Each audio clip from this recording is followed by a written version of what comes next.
साथियों और दोस्तों, कहां से शुरू करें और कहां खत्म करें। वतन की जो हालत सुनाने लगेंगे तो पत्थर भी आंसू बहाने लगेंगे। वतन की जो हालत सुनाने लगेंगे तो पत्थर भी आंसू बहाने लगेंगे। अगर भीड़ में खो गई आदमियत तो उसे ढूंढने में जमाने लगेंगे। आदमियत का इंसानियत का तर्क किया जाए।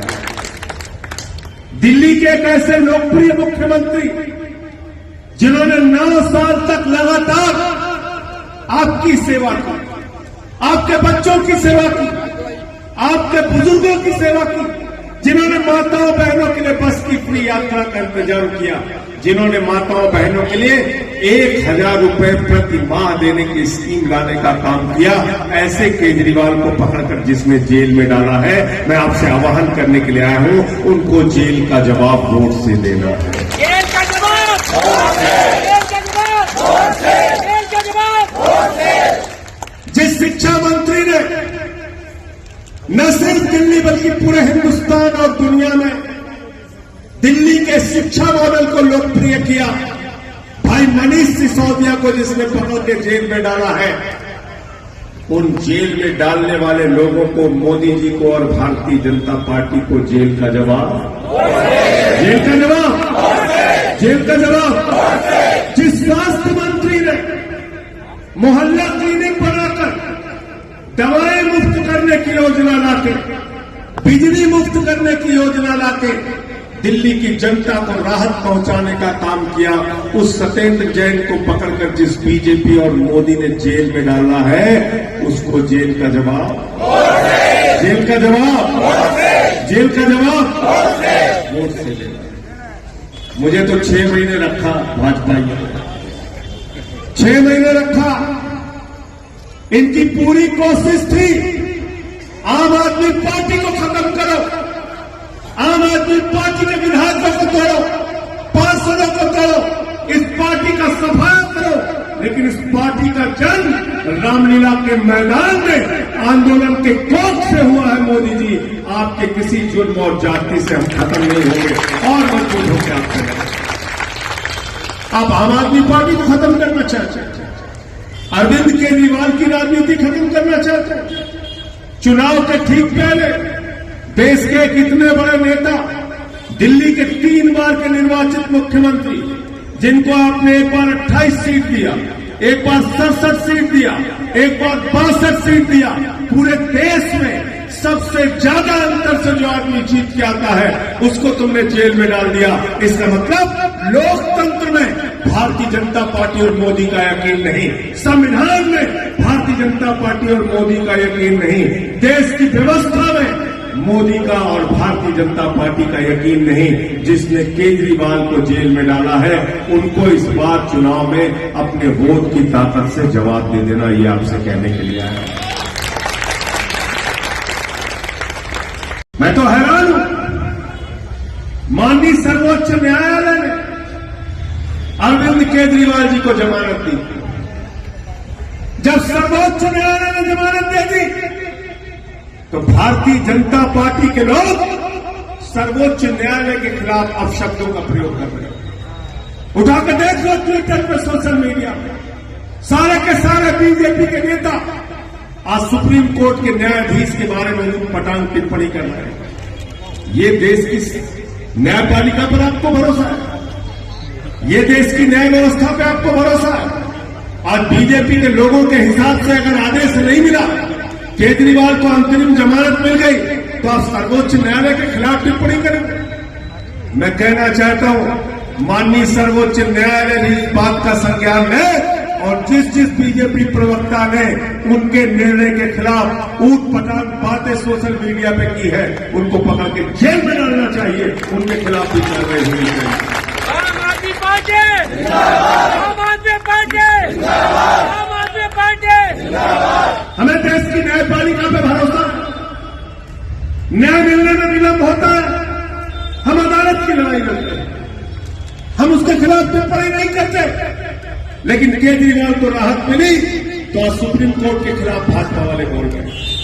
ये भारतीय जनता पार्टी, इनका किसी भी संस्था के ऊपर भरोसा नहीं है। ये न्यायपालिका को खत्म करना चाहते हैं, ये देश की संसद को खत्म करना चाहते हैं, ये बाबा साहब डॉक्टर भीमराव अम्बेडकर के द्वारा लिखे गए संविधान को खत्म करना चाहते हैं, ये आरक्षण की व्यवस्था को खत्म करना चाहते हैं, ये इस देश के अंदर चुनाव को खत्म करना चाहते हैं। मैं आपसे कहना चाहता हूं, अपना वोट बचाने के लिए इस बार वोट करना, अपना वोट बचाने के लिए वोट करना, इसलिए कि अंतिम चुनाव है, याद रखना।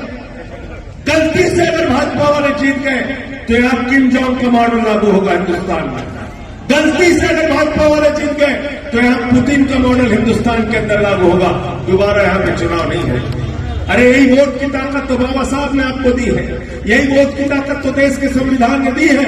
बड़े से बड़ा नेता, चाहे बीजेपी का हो, चाहे कांग्रेस का हो, चाहे आम आदमी पार्टी का हो, हम सब आपके सामने आते हैं, सर झुकाते हैं और कहते हैं आप हमारे मालिक हो, आप फैसला करो हमारे मालिक। मोदी जी अपने आप को भगवान मानते हैं। ये अभी ऋतुराज कह रहा था, खुद भगवान नहीं मानते, अपने आप को भगवान से भी बड़ा मानते हैं, भगवान से भी बड़ा मानते हैं। मैंने कहा कैसे? अरे बोले आपने गीत नहीं सुना, जो राम को लाए हैं हम उनको लाएंगे। कहा था कि नहीं कहा? भाजपाइयों ने कहा कि नहीं कहा? कहा कि नहीं? क्या ऋतुराज झा की औकात है कि राम को ला सकते हैं? ला सकते हैं क्या? सही राम जी की हैसियत ला सकते हैं क्या? मेरी औकात है कि हम भगवान श्री राम को ला सकते हैं क्या? इतना अहंकार भाजपाई है तुम्हारे मन में। अरे राम सृष्टि के रचयिता है, राम हमारे आराध्य है, राम हमारे भगवान है। तुम राम को नहीं लाए हो, राम तुमको लेके आए। गलत तो नहीं कह रहा हूं, गलत तो नहीं कह रहा हूं। प्रभु श्री राम ने इस सृष्टि की रचना की, वो भगवान है हमारे, वो आराध्य है। उनको मोदी जी ने इतना था, आप भगवान से भी ऊपर अपने आप को समझ रहे हैं। एक तस्वीर छापा बीजेपी वाले, जिसमें मोदी जी की बड़ी फोटो और प्रभु श्री राम की छोटी फोटो, और उसका हाथ पकड़े मोदी जी चल गए। देखा था कि नहीं देखा था? देखा था कि नहीं देखा था आप लोग? ये भगवान का अपमान है कि सम्मान है? अपमान है कि सम्मान है? बताओ, अपमान है कि सम्मान है? तो ये भगवान श्री राम के भी नहीं है, याद रखना। और मैंने तो इनकी चंदा चोरी खोली थी। 2 करोड़ की जमीन 5 मिनट के अंदर 18.5 करोड़ रुपए में भाजपाइयों ने खरीदी।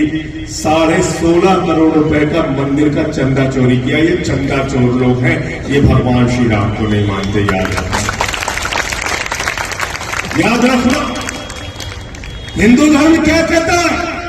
हिंदू धर्म कहता है वसुधैव कुटुंबकम, पूरा विश्व हमारा परिवार। हिंदू धर्म क्या कहता है? सब नर करें ही परस्पर प्रीति, सारे लोग आपस में प्रेम से रहें। ये हिंदू धर्म कहता है। हिंदू धर्म क्या कहता है? हमारी माताएं बहनें यहां पर बैठी हैं, जब हम पूजा खत्म करते हैं तो हम भगवान से प्रार्थना करते हैं हाथ जोड़ के, धर्म की जय हो, अधर्म का नाश हो, प्राणियों में सद्भावना हो, विश्व का कल्याण हो। कहते हैं कि नहीं कहते? कहते हैं कि नहीं कहते? कहते हैं ना, कहते हैं ना। और विश्व का कल्याण, विश्व का कल्याण, दिल्ली का कल्याण, देश का कल्याण रखने की विचारधारा, रखने की भावना अगर किसी नेता के अंदर है तो उसका नाम है अरविंद केजरीवाल, उसका नाम है।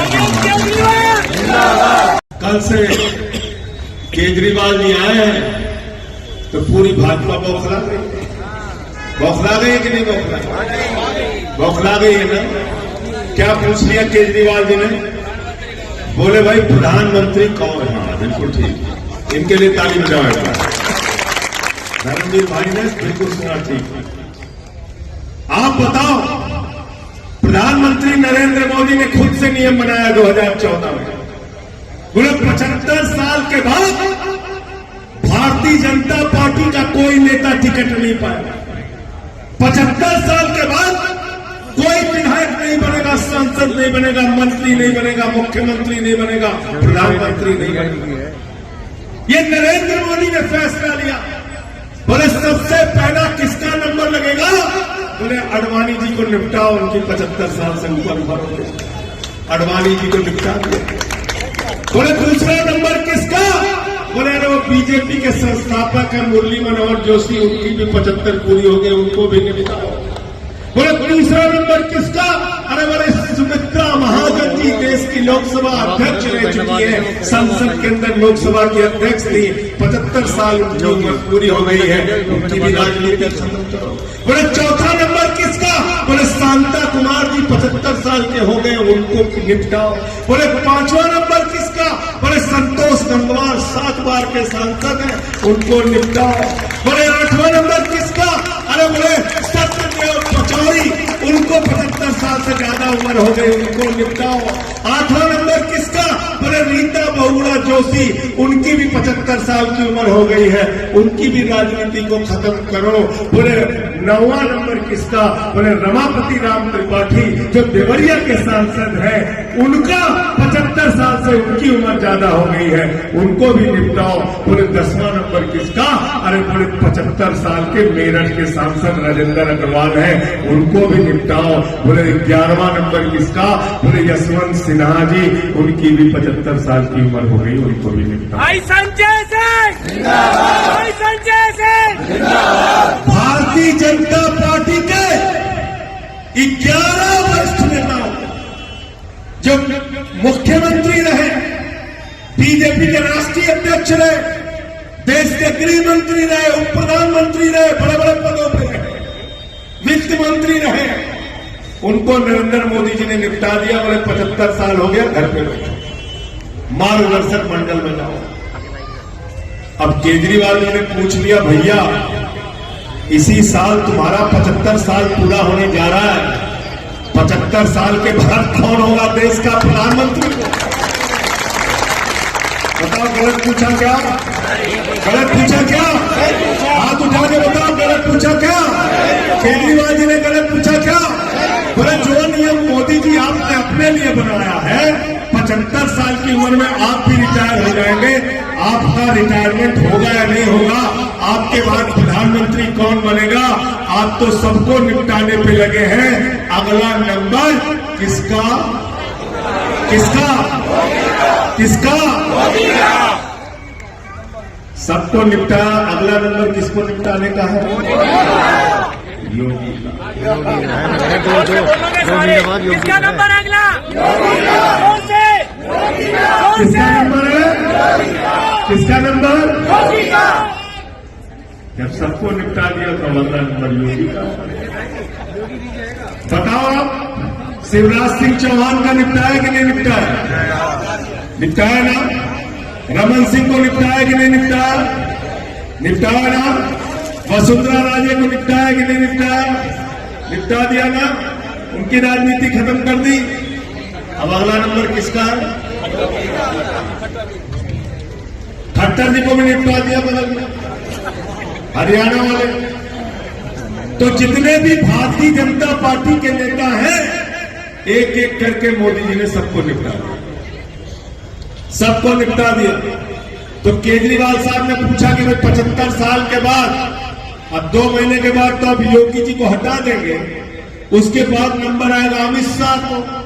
तो आप जो गारंटी दे रहे हैं, पहली बात तो 10 साल में आपने कोई गारंटी पूरा नहीं किया, लेकिन आप जब 10 साल अब आप रिटायर हो जाएंगे, तो ये आप जो गारंटी देते घूम रहे हैं, इसकी वारंटी कौन पूरा करेगा भाई? कौन पूरा करेगा आपकी गारंटी? अमित शाह पूरा करेगा क्या मोदी की गारंटी? करेगा क्या? अमित शाह को वोट देना चाहते हो क्या? आप लोग देना चाहते हो क्या? तो आप मुझे बताओ, आप मुझे जरा बताओ, आज जैसे ही केजरीवाल जी ने सवाल पूछा, पूरी की पूरी बीजेपी मैदान में उतर आई। अरे बोले मोदी जी रिटायर नहीं होंगे, मोदी जी रिटायर नहीं होंगे। अमित शाह ने भी कहा, जेपी नड्डा ने भी कहा, राजनाथ सिंह ने भी कहा, अरविंद केजरीवाल ने आज फिर पूछा, जो नियम खुद मोदी जी ने बनाया है, वो नियम मोदी जी खुद मानेंगे या नहीं मानेंगे, इसकी जिम्मेदारी नरेंद्र मोदी की है। उनको बताना चाहिए सामने आके कि वो नियम उनके ऊपर लागू होगा कि नहीं लागू होगा। और क्या बोले केजरीवाल जी ने कहा, भाई देखो एक चीज तो साफ हो गई, अमित शाह कह रहे हैं मोदी तो रहेगा, राजनाथ सिंह कह रहे हैं मोदी तो रहेगा, कह रहे नहीं कह रहे, जेपी नड्डा कह रहे हैं मोदी तो रहेगा। पूछ लिया योगी, योगी के बारे में कोई नहीं बोल रहा। योगी के बारे में कोई बोला क्या? कोई बोला? इसका मतलब अगला नंबर किसका? योगी का। किसका? योगी का, मोदी। तो इसलिए मैं आपसे कहना चाहता हूं, ये किसी के भी सगे नहीं है, ये ना इस देश की जनता से प्यार करते हैं, ना अपनी पार्टी के नेताओं से प्यार करते हैं, ना अपने परिवार से प्यार करते हैं। इनका एक ही परिवार है, इनके जो करीबी दोस्त हैं, पूंजीपतियों के लिए सरकार काम कर रही है। मोदी का सबसे करीबी दोस्त कौन है जरा बताओ? कौन है? जोर से बोलिए। कोयला किसको दिया? गैस किसको दिया? बिजली किसको दिया? पानी किसको दिया? सड़क किसको दिया? पोर्ट किसको दिया? एयरपोर्ट किसको दिया? 2.5 लाख करोड़ का कर्जा किसको दिया? 2.5 लाख करोड़ रुपया। जीरो लगाते लगाते थक जाओगे आप, इतना पैसा दिया अकेले एक आदमी को। मोदी जी कहते हैं आपकी संपत्ति लूटकर इसको दे दी जाएगी, उसको दे दी जाएगी, उसको दे दी जाएगी। अरे मोदी जी, आपकी असलियत हम लोग जान गए हैं। आपने देश की संपत्ति लूट के अपने दोस्त अडानी को देने का काम किया है। एक एक पैसे का हिसाब आपसे लिया जाएगा, इसी चुनाव में लिया जाएगा। 15 लाख करोड़ रुपए का कर्जा नरेंद्र मोदी ने अपने पूंजीपति दोस्तों का माफ किया। बताओ माफ किया कि नहीं किया? 15 लाख करोड़ जीरो लगाते लगाते थक जाओगे, इतना पैसा माफ किया। अरे वो 15 लाख करोड़ रुपए आपके बच्चों के लिए स्कूल बना सकता है, किसानों को फसल का दाम दे सकता है, महंगाई को कम कर सकता है। वो सारा का सारा पैसा जो इन लोगों ने लूटा है, वो पैसा वापस किया जाएगा। इंडिया गठबंधन की सरकार बनने के बाद जनता के लिए वो पैसा लगाया जाएगा, वो इन बेईमानों के पास नहीं रहेगा। और आप तो जान ही रहे हो, जब केजरीवाल है तो लुटेरों को ठिकाने लगाने के लिए बस एक ही बंदा एकदम ठीक कर रही है। आज सारी पार्टियों के पीछे पड़े। राहुल गांधी अडानी के खिलाफ बोले, उनकी सदस्यता ले ली। मैं अडानी के खिलाफ बोला, मुझे जेल में भेज दिया। महुआ मोइत्रा ने अडानी के खिलाफ बोला, उनकी सदस्यता ले ली। कहते हमारे खिलाफ बोलो, हमारे मालिक के खिलाफ मत बोलो। कहते नहीं कहते। कांग्रेस पार्टी का खाता सीज कर दिया, हमारे पार्टी के नेताओं को गिरफ्तार कर रहे हैं। दिन रात ED, CBI, income tax department, police वाले यही विपक्षियों के घर भेजते रहते हैं। मैंने तो नारा दिया है भाजपाइयों के लिए, भाजपा के 3 है भाई, ईडी, आईटी और सीबीआई, उन्हीं के दम पे राज कर रहे हैं, उन्हीं के दम पे आतंक मचाना चाहते हैं। पूरे देश के अंदर तानाशाही की हुकूमत चलाना चाहते हैं, पूरे देश के अंदर चुनाव को खत्म करना चाहते हैं। सूरत में बगैर चुनाव के बीजेपी जीत गई, इंदौर में बगैर चुनाव के बीजेपी जीत गई, अरुणाचल प्रदेश में 10 विधायक बीजेपी के बगैर चुनाव के जीत गए। चंडीगढ़ में आम आदमी पार्टी का मेयर जीता था, उसको जानबूझ के हरा के अपना कैंडिडेट जिताया। फिर सुप्रीम कोर्ट ने कहा कि तुम गलत हो, तुमने लोकतंत्र की हत्या की है। भाजपाइयों, मेयर को आम आदमी पार्टी का बनेगा, आम आदमी पार्टी का बनेगा। आप हम लोगों को जेल में रख के हमारा मनोबल तोड़ना चाहते हैं।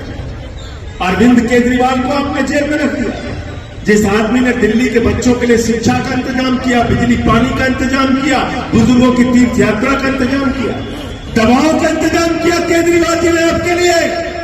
और उनको 23 दिन तक भाइयों और बहनों इंसुलिन नहीं दी गई। 23 दिन तक एक शुगर के मरीज को, एक डायबिटिक मरीज को, एक ऐसी दवा जो उनके जीवन को बचाने के लिए जरूरी होती है, इंसुलिन 23 दिन तक नहीं। इस जुर्म का जवाब दोगे कि नहीं दोगे? बताओ, दोगे कि नहीं दोगे? जिसने आपकी सेवा की उसके साथ खड़े होगे कि नहीं खड़े होगे? बताओ, खड़े होना है ना? खड़े होना ना? इनके किसी जुमले के चक्कर में मत फंसा। मोदी जी कहते हैं मेरी ये गारंटी है, मेरी वो गारंटी है, ये मोदी की गारंटी है। मैंने कहा मोदी जी आपकी सिर्फ एक ही गारंटी है, झूठ बोलने की गारंटी। गंजे को भी कंघी बेच सकते हैं मोदी जी। कोई गंजा आदमी होगा तो बुरा न माना, गंजे को भी कंघी बेच सकते हैं।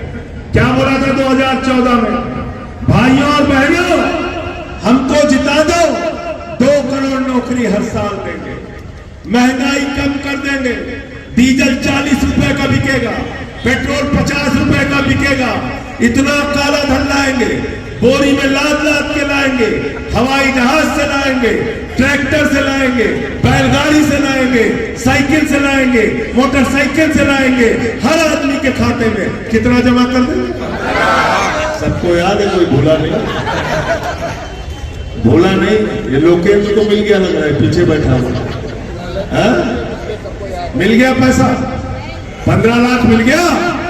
ये हमारी माताएं बहनें बैठी हैं, इन्होंने अपने पति से छिपा के 500,000 की नोट संदूक में रखी थी और सोचा था कि बेटी की शादी होगी तो ये पैसा काम आएगा, कोई घर में बीमार हो जाएगा तो ये पैसा काम आएगा, छोटा सा जमीन का टुकड़ा खरीदना होगा तो ये पैसा काम आएगा।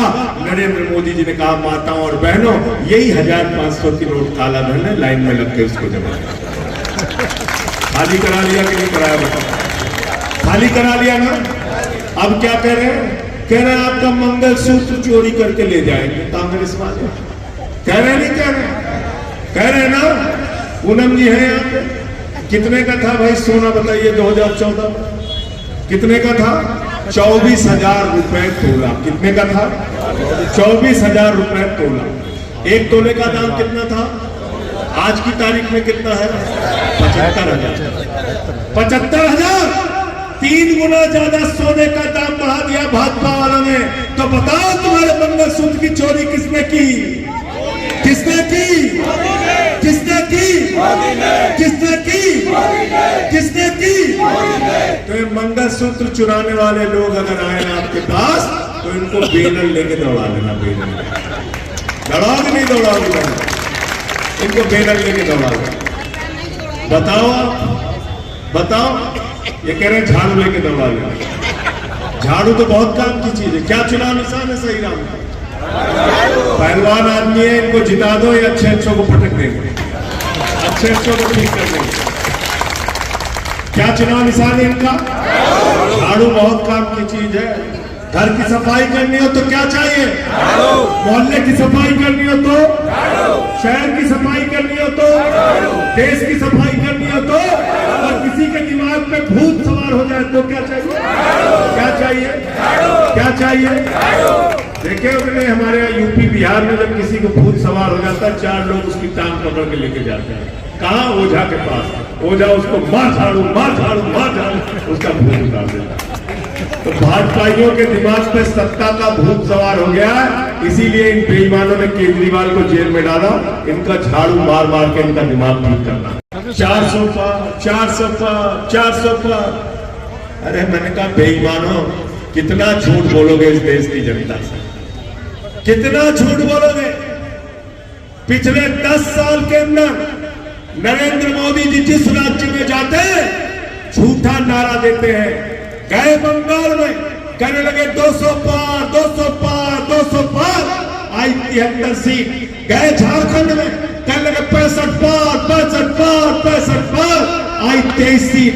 गए महाराष्ट्र में कहने लगे 150 पार 150 पार 150 पार, आई 105 सीट। गए कर्नाटक में कहने लगे 130 पार 130 पार 130 पार, आई 65 सीट।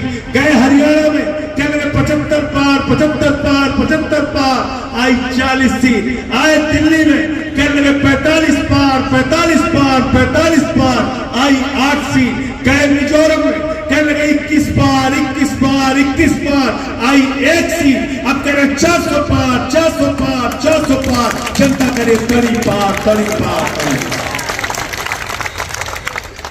तड़ी पार करना है कि नहीं करना है? करना है ना सब लोगों को? तड़ी पार करना है ना? लोकतंत्र में सबसे बड़ी ताकत है ये वोट की ताकत। याद रखना इस बात को। ये वोट की ताकत बहुत बड़ी ताकत है। जब वोट देने के लिए जाना तो अपने बच्चों का स्कूल याद कर लेना, याद कर लेना अपने घर में जो बिजली का बिल 0 आता है वो अरविंद केजरीवाल ने किया है। याद कर लेना पानी का बिल 0 आता है। याद कर लेना बुजुर्गों की तीर्थ यात्रा केजरीवाल जी ने कराई।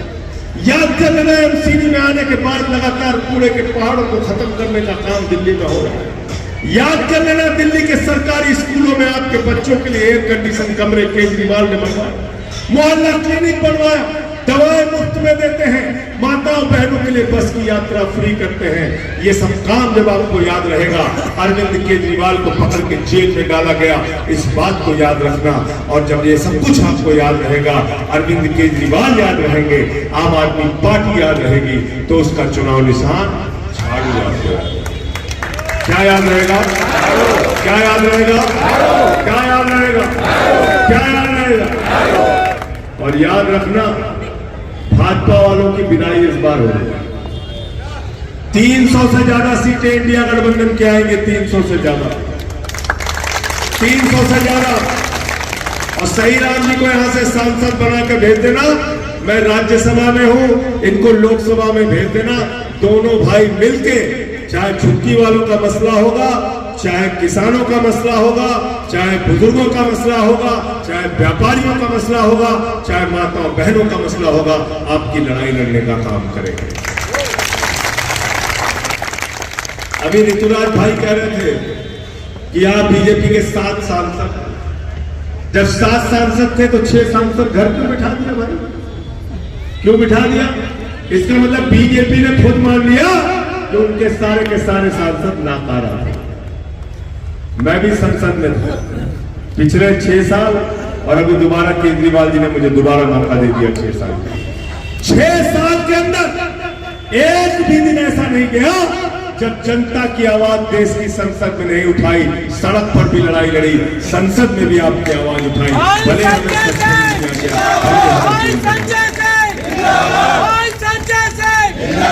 आम आदमी पार्टी के सांसदों को भेजोगे तो आपकी आवाज उठाने का काम करेंगे, आपके काम कराने का काम करेंगे, आपके लिए लड़ाई लड़ने का काम करेंगे। ये सही राह, दिन रात लोगों के लिए मेहनत करते हैं, काम करते हैं, लोगों की सेवा करते हैं। ऐसे लोगों को जिताइए, ऐसे लोगों को संसद में भेजिए।